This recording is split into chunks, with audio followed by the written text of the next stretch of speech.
The presence of US troops in Europe is not a new phenomenon. It is a legacy of history, born from the ashes of World War II and solidified during the Cold War.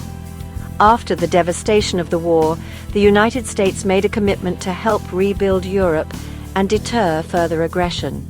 This commitment took the form of a sustained military presence, meant to reassure allies and discourage potential adversaries.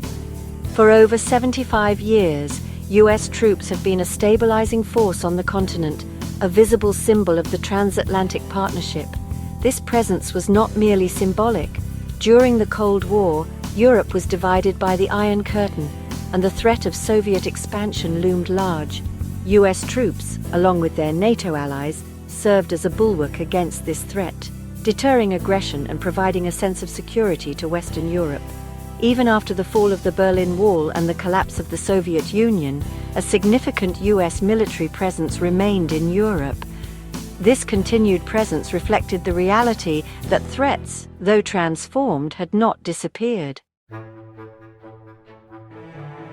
In recent years, however, whispers of change have begun to circulate.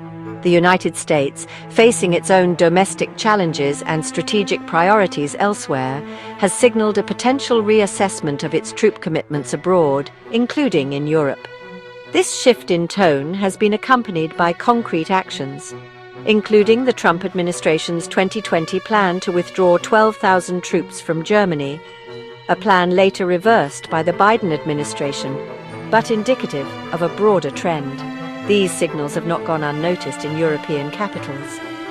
In February 2025, US Defense Secretary Hegseth warned that the US military presence in Europe was not forever, a statement that sent ripples of concern across the continent.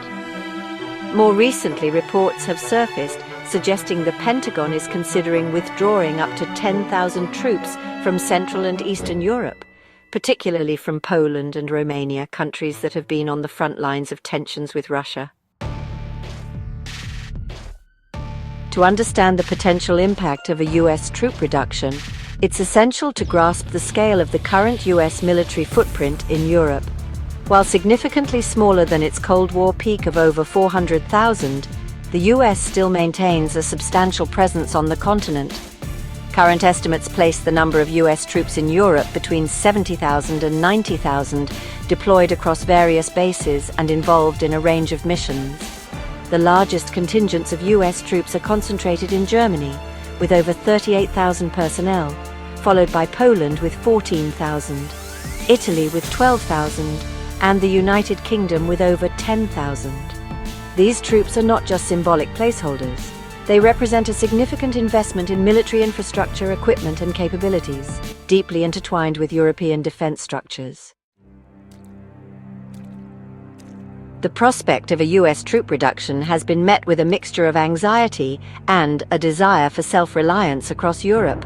Some leaders, particularly in countries closer to Russia's borders, have expressed deep concern, viewing the US presence as a vital deterrent against potential Russian aggression. They argue that any withdrawal would embolden Moscow and undermine European security. Others, however, see this as an opportunity for Europe to take greater responsibility for its own defense. They argue that the continent can no longer rely on the US security umbrella and must develop its own military capabilities to face 21st century threats. This perspective is often coupled with calls for increased defense spending and closer European military cooperation.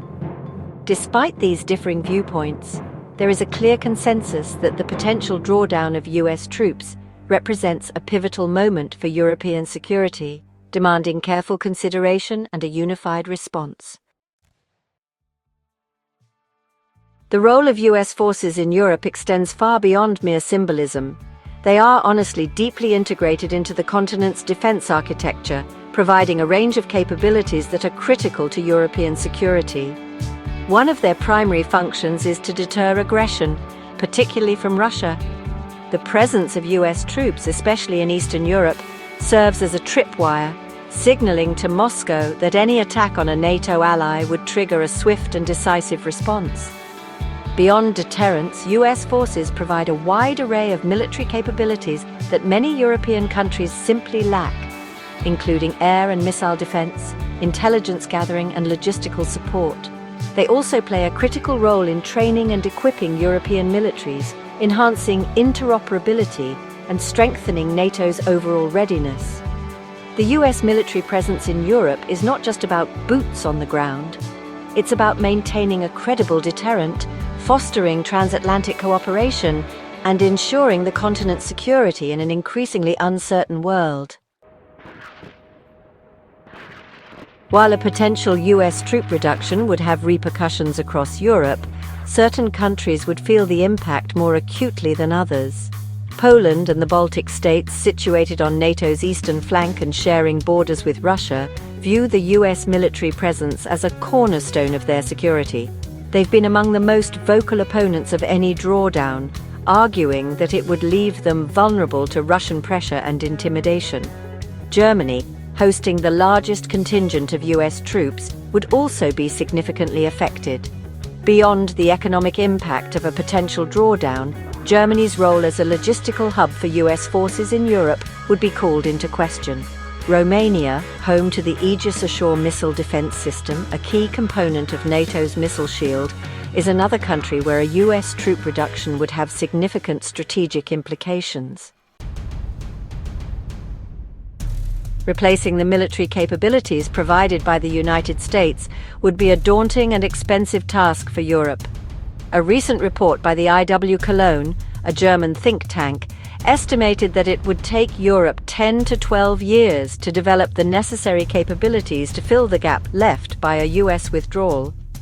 Beyond the time frame, the financial burden of such an undertaking would be immense. European countries would need to significantly increase their defense budgets, invest in new technologies, and develop collaborative defense industrial initiatives. This would require overcoming ingrained national interests, bureaucratic hurdles, and a history of underinvestment in European defense. Faced with the prospect of a reduced US military presence, Europe stands at a crossroads. It must confront the reality of a shifting global order and make difficult choices about its own security. One option is to accelerate efforts toward greater European strategic autonomy. This would involve increased defense spending, deeper military cooperation among EU member states, and a greater willingness to act independently on the world stage. Another option is to seek to bolster the transatlantic alliance through dialogue and burden sharing. This would involve European countries demonstrating a greater commitment to their own defense, addressing US concerns about free riding, and finding ways to share the burden of global security more equitably. Regardless of the path chosen, the era of unquestioned US security guarantees is drawing to a close. Europe must adapt to this new reality and chart a course toward a future where it is capable of ensuring its own security, with or without the same level of US support. The potential reduction of US troops in Europe marks a defining moment for the continent. It's a wake-up call, prompting a long-overdue conversation about European strategic autonomy, burden sharing within NATO, and the future of transatlantic relations. The choices Europe makes in the coming years will have profound implications for its own security, the future of the transatlantic alliance, and the global balance of power. The era of relying on the United States as the guarantor of European security is fading. It is time for Europe to step up, shoulder more responsibility, and forge a new path toward a future where it is capable of safeguarding its own interests and contributing to a more stable and secure world. This is not just a challenge for Europe. It's an opportunity to redefine its role in the world and shape a new era of transatlantic partnership based on shared responsibility and mutual respect.